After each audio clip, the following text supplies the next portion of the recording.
3 weeks after burying my husband, I walked into my nephew's first birthday party, expecting awkward smiles and half-hearted condolences. Instead, my sister stood in the center of her tiny backyard, tapping a plastic cup until the chatter died. She cradled her son on one hip, a gleam in her eye I couldn't place, and then dropped her bomb. Eli isn't Mark's son. He's Daniel's. Daniel, my husband. Before I could breathe, she pulled a folded paper from her purse, claiming it was Daniel's will, leaving half our house to her child. Neighbors stared. My parents froze. I just stood there, clutching a gift bag, wondering if anyone else noticed my lips twitching, because the one thing she didn't know makes her story impossible. If family betrayal has ever blindsided you, you'll want to hear this. And if you have your own story, share it in the comments. Like, subscribe, let's talk about the moments that change everything. The living room sagged under blue balloons and curling streamers, a lopsided banner stretching, "Happy Birthday, Eli," across the wall. People I barely knew murmured in clusters, their conversations thinning to silence as I passed. My father rose from a picnic bench in the yard when he saw me, his hug stiff, relieved. My mother avoided my eyes.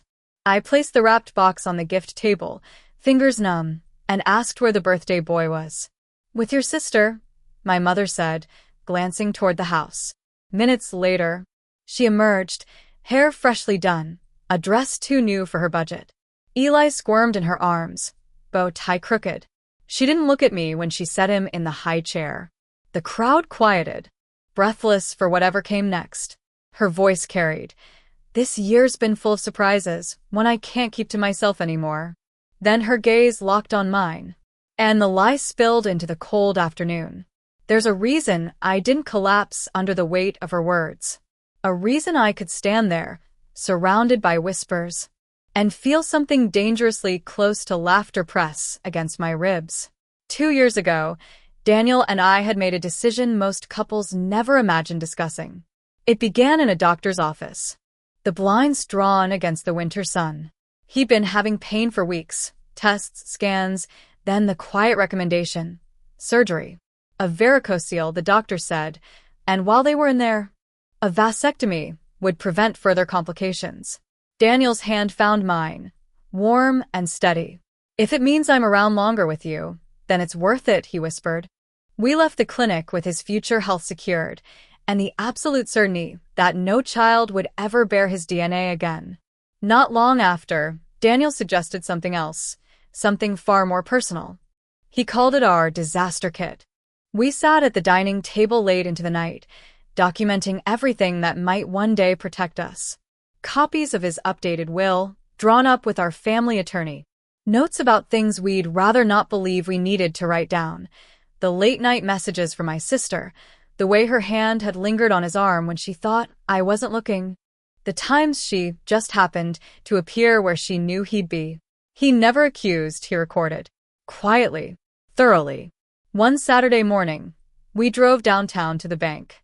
The vault was cold, the walls heavy with silence. Together, we slid our sealed folder into a narrow metal drawer, locking it away. "For the day I can't be here to fight for us," he said with a wry smile. I had rolled my eyes then, telling him he was overthinking. But now, standing in my sister's backyard with her forged papers and her two bright eyes, I realized Daniel had been thinking exactly far enough. The morning after that party, I drove straight into the heart of downtown, the city still half asleep, its streets washed in the pale light of early spring. The bank manager, Mr. Hanley, met me in the marble foyer with a look that told me he already knew why I was there. He'd known Daniel and me for years, seen us open our first joint account, watched us step into that safe deposit room together once before. "Now," he offered only a quiet, "I'm sorry for your loss," before leading me through the heavy steel door. Inside the vault, the air felt cooler, as if it hadn't been disturbed since the last time Daniel and I stood here side by side. My hands trembled as I slid the narrow drawer free and set it on the table in the small viewing room. For a moment, I just stared at it, remembering how Daniel had insisted we keep everything in order, just in case. I broke the seal. and the scent of paper and faint cologne rose up like he'd been there only yesterday. On top was his real will, thick pages, notarized, signed in the precise hand I'd watched him use for every important document. No mention of Eli. No vague clauses to be twisted. Beneath it, the medical records, the surgery, the vasectomy, the follow-up tests that had confirmed the finality of it. Each page stamped, signed, undeniable. Then came the leather-bound journal. I opened it to see Daniel's neat script. Dates and times of every unwanted advance for my sister, word for word, her messages printed and taped beside his notes. There was even a letter from our attorney verifying the will's authenticity, ready to be defended in court if it ever came to that. At the bottom, an envelope with my name in Daniel's familiar handwriting.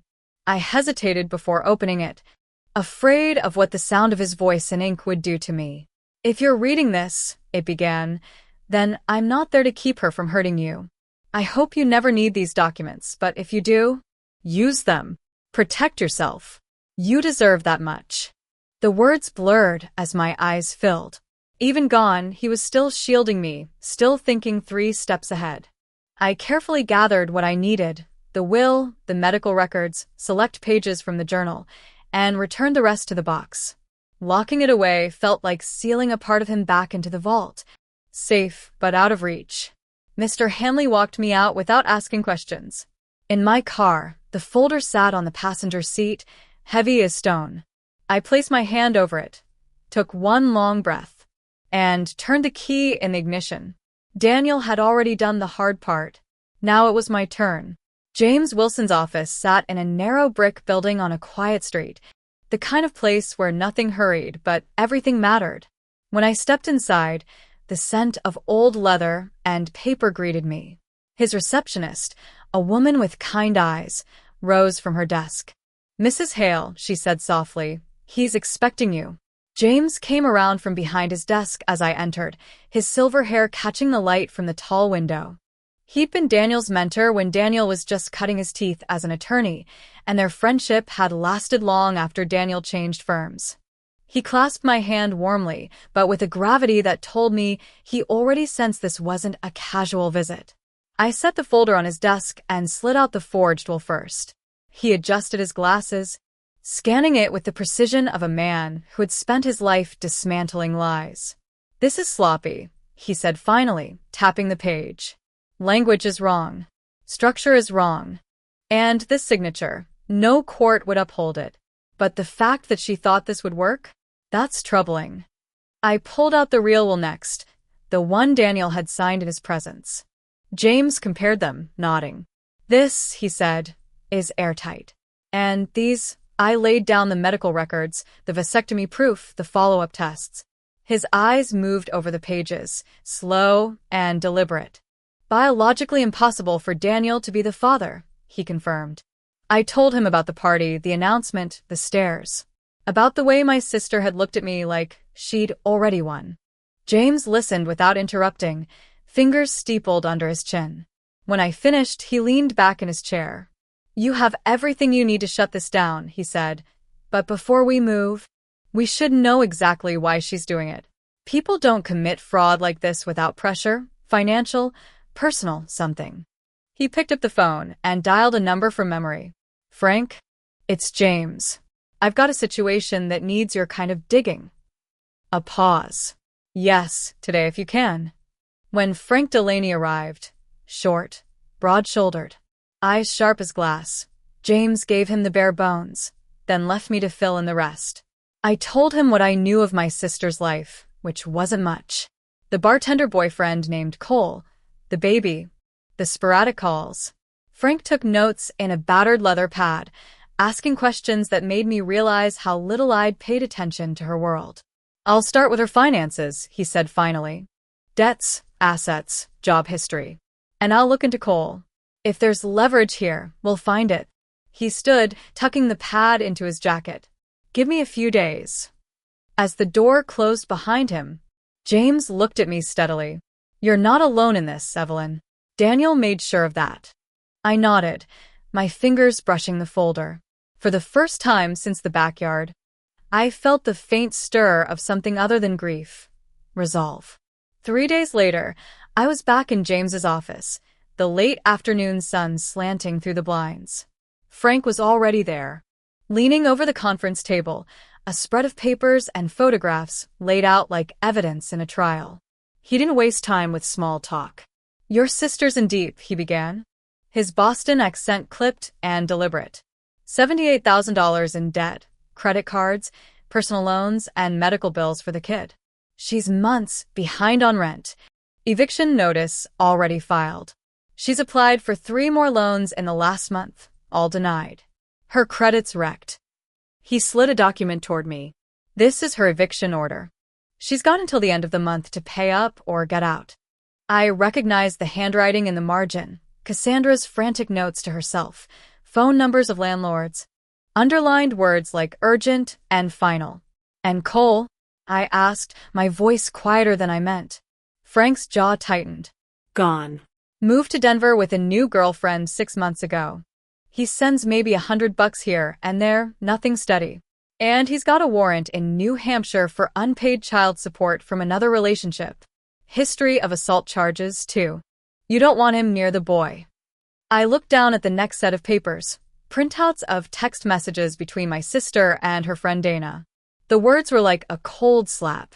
"Adam's death is awful. But maybe this is my chance. That house is worth a fortune. Dave says the will looks real enough. Bridget's had her turn at the good life. It's time I get mine." Beside me, James exhaled slowly, pushing the papers into a neat stack. This is premeditated fraud. Not desperation in the moment. She's been planning it. Frank nodded. She even bragged about how people would believe her because of the way you looked after Eli. Said you'd feel too guilty to fight her in public. I could feel my pulse in my fingertips. I thought of Daniel's careful notes in his journal, the foresight that had brought me to this table. She was counting on me to stay silent. I said, my voice low but steady. James leaned forward. "Now you decide. We can take this to the police. Fraud, forgery, attempted theft. Or," he paused, searching my face, "we confront her privately, with every piece of evidence, and give her a way out that protects you and the boy without destroying him in the process." The room was silent except for the hum of the air vent. I looked at the eviction notice, the debts, the lies she'd wrapped herself in. "We'll confront her," I said finally, "but it's going to be on my terms." Frank closed his notebook with a snap. "Then let's make sure she understands exactly what those terms are." The next afternoon, I called Cassandra and told her we needed to talk, just the two of us. No, Ellie. No distractions." She didn't hesitate. "I knew you'd come around," she said, her tone smug, like she'd already won. 2 o'clock tomorrow. I spent that morning arranging everything in the living room exactly as James advised. 2 chairs facing each other. A low table between us with a glass of water for each. The recorder in plain sight and the folder of documents within reach. When the doorbell rang at exactly 2, I took a deep breath and opened it. She stood there in a tailored coat and heels, hair curled like she was heading to brunch. I stepped aside. "Come in." We sat, and I gestured to the recorder. "For both our protection, I'd like to record this conversation. Do you consent?" A small shrug. "Sure." "It's pretty straightforward anyway." "Then tell me," I said, "from the beginning, what exactly are you claiming happened between you and Daniel?" She launched into her story like a script she'd rehearsed 100 times. Late nights, hotel rooms, whispered confessions about my marriage. She even threw in a few romantic details that didn't belong to her, details only I could recognize as false. I asked questions. What hotel? Which room? What nights? Her answers stumbled, contradicted themselves. Finally, I opened the folder. 2 years before Eli was conceived, Daniel had surgery, a vasectomy. These are his medical records, confirmed by follow-up tests. It was physically impossible for him to father a child after that. Her face blanched, but she tried to recover. These could be fake. "They're not," I said evenly. "And his doctor will testify to that. Here's his actual will, notarized, leaving everything to me. And here, I slid the next set of pages forward, are the journal entries he kept about your advances, plus text messages you sent to Dana, detailing this plan. She stared at the papers, her confidence draining away. The silence stretched until her shoulders slumped. Eli's coals, she muttered. Daniel never touched me. I didn't know what else to do. You decided to destroy his name and take my home, I said quietly. Tears welled in her eyes. Real this time. I'm broke, Evie. We're getting evicted. I thought if I could get money from the house. I let her words hang in the air. Here's what's going to happen. You're going to retract the lie, apologize publicly, and agree in writing to certain conditions. In return, I'll ensure Eli's cared for. You violate it once, it's over. She nodded, defeated. All right. I switched off the recorder, the click echoing between us. Good. Now we do this my way. 2 evenings later, my dining room table became the stage for what James called the reckoning. My parents arrived first, my mother clutching a casserole like it might shield her from what was coming. My father's expression was tight, wary. Cassandra came last, without Eli, her eyes flicking to the recorder I'd set in the center of the table. Thank you all for coming, I began, my voice steady though my heart was a drum in my chest. I asked you here because there are things that need to be said, and I want everyone to hear them at the same time. I turned to my sister. Go ahead, Cass. Her gaze dropped to her hands, fingers knotting together. I lied, she said finally, her voice barely audible. Eli isn't Daniel's son. There was no affair. The will I showed at the party was forged. My father's chair scraped against the hardwood as he sat back hard. My mother blinked, as if she hadn't heard correctly. But why would you? Cassandra's voice cracked. Because I'm broke. 4 months behind on rent. Buried in debt. Cole's gone. I panicked. My mother reached toward her, but I cut in. She didn't just panic. She planned it. There are texts, forged documents, proof she intended to take half my home by lying about Daniel. If I wanted to, I could press charges. You wouldn't send your sister to jail, my mother said sharply, turning to me. I met her eyes. What she did is a felony. Forgery. Fraud. She used my grief as a weapon. I'm not excusing that just because we share blood. Cassandra swallowed hard. She's right, Mom. I did it. And she has every right to turn me in. But she's giving me another option. I outlined the agreement. Public apology. Legal commitment never to repeat anything like this. Therapy. Financial counseling. Steady work. And a trust fund for Eli's needs. Not for Cassandra's spending. You break any part of it, and I end the support immediately, I said. My father nodded slowly. That's fair. More than fair. My mother's lips pressed thin, but she didn't argue. Cassandra's voice was small when she spoke again. I'll do it. All of it. I leaned back, feeling the weight in the room shift. Good. Because from here on, this family operates on truth. Not on lies. Not on excuses. For a long moment, no one spoke. Then my father reached across the table, covering my hand with his. Daniel would be proud of you, he said quietly. I glanced at Cassandra, who met my gaze without flinching. For the first time in years, there was no mask between us, just the raw truth and the uncertain path ahead. The next morning, we met at James's office to turn words into binding ink. The air inside was warm, the smell of polished wood and fresh coffee grounding me as I stepped into the conference room. Cassandra was already there, sitting stiffly at one end of the table. Her coat folded neatly in her lap, like she was afraid to wrinkle it. James placed a stack of papers in front of her, his tone measured. This is the agreement, he said. It outlines the public statement you will make, the legal acknowledgement that the forged will was your creation, and the conditions of the support Evelyn is offering. Once signed, it's enforceable.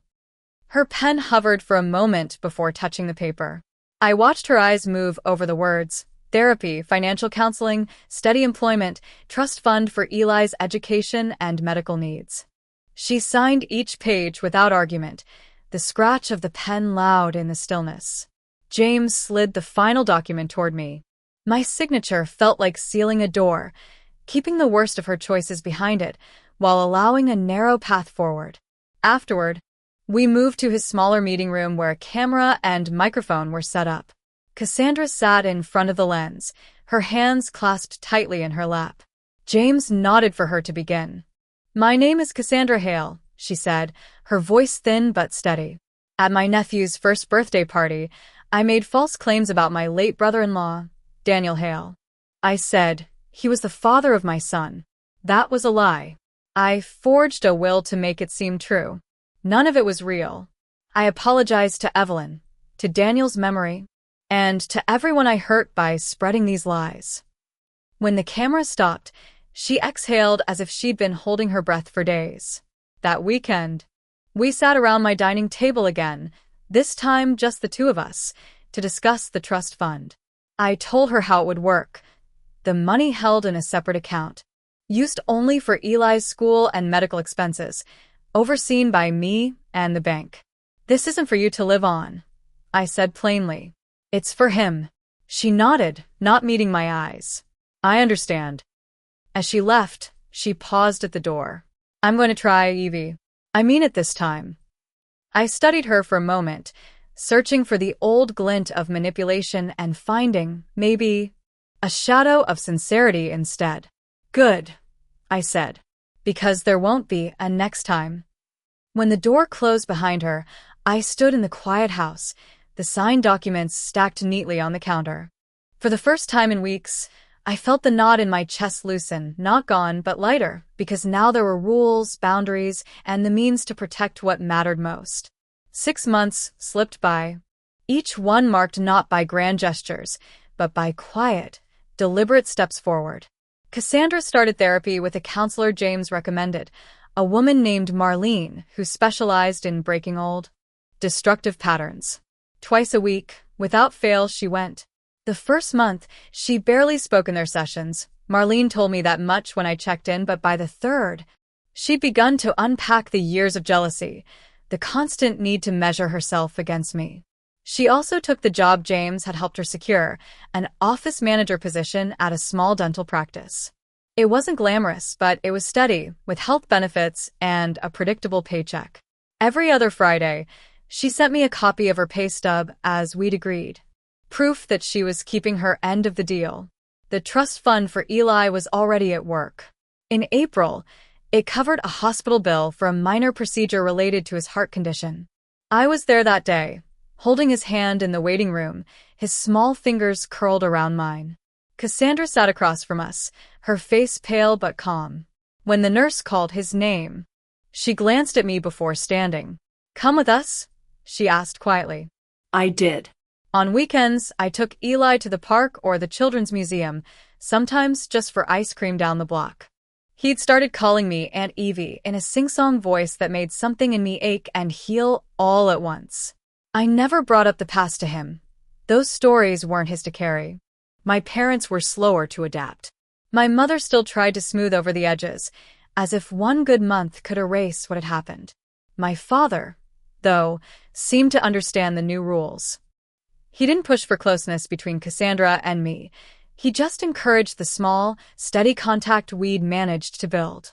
One evening, as I was leaving the dental office after dropping off some documents for Cassandra, she caught me at the door. "I'm actually starting to like it here," she said, a hint of surprise in her own voice. "The routine, the quiet. It's different." "That's good," I told her. "Different can be good." She hesitated, then added, "I know I can't undo what I did, Evie. But I'm trying to be someone you wouldn't have to protect yourself from." I didn't answer right away. The streetlights had just flickered on outside, casting a pale glow across her face. "Keep trying," I said finally. "That's all I'm asking." As I walked to my car, I realized that what we had now wasn't forgiveness, not yet. But it was something sturdier than I'd expected, accountability. And for the first time, I believed she might hold on to it. A year to the day after Daniel's funeral, I stood in the garden he'd loved so much. The daffodils he'd planted that last fall had burst into bloom, bright yellow against the deep green of early spring. The wind carried the faint scent of earth and new life, and for a moment, I let myself simply breathe it in. The past year had remade everything. The Adam Hale Foundation, born from Daniel's memory, had already funded its first scholarships for students from underprivileged backgrounds who dreamed of practicing law. I'd stood on a stage just 2 weeks earlier, handing a certificate to a young woman with the same bright, determined eyes Daniel used to have when he talked about justice. It felt like he was there beside me, his hand at the small of my back, quietly proud. The grief support group I'd joined after losing him had become more than a circle of strangers. We were a net under each other, meeting weekly, sharing stories, holding space for every tear and every small victory. That's where I met Michael, a professor of ethics at the university, who understood that moving forward didn't mean replacing the past. We started with coffee after meetings, then walks along the river, conversations that didn't shy away from the hard things. Cassandra kept her end of the agreement. She'd been at the dental practice for 9 months now, her attendance perfect, her pay stubs consistent. The therapy had softened something in her. Or maybe it was just the structure of a life that finally asked her to stand on her own. Our conversations were cordial, sometimes even easy, especially when they were about Eli. Eli was thriving. The trust fund had covered every medical need without delay, and his last checkup brought good news. His heart was strong, his smile even stronger. On Saturdays, he'd race ahead of me in the park, calling, "Come on, Aunt Evie," without a backward glance. I knew things with Cassandra would never go back to the way they once were, and maybe that was for the best. We'd built something new, less glossy, more honest. My parents were learning, too, to respect the boundaries I'd drawn. As I knelt to pull a weed from the garden bed, I thought of Daniel's voice in that letter from the vault. "Protect yourself. You deserve that much." He'd been right. Documentation and boundaries had saved me, not just from losing the house, but from losing myself in the chaos. I looked over the blooms, swaying gently in the breeze. Grief had not left me. It never would. But it had made space for something else, hope. And as the wind moved through the garden, I whispered into the air, "I'm okay, Daniel. You prepared me for this." Then I went inside, ready to face whatever came next, knowing that love, when tended well, can outlast even the longest winter.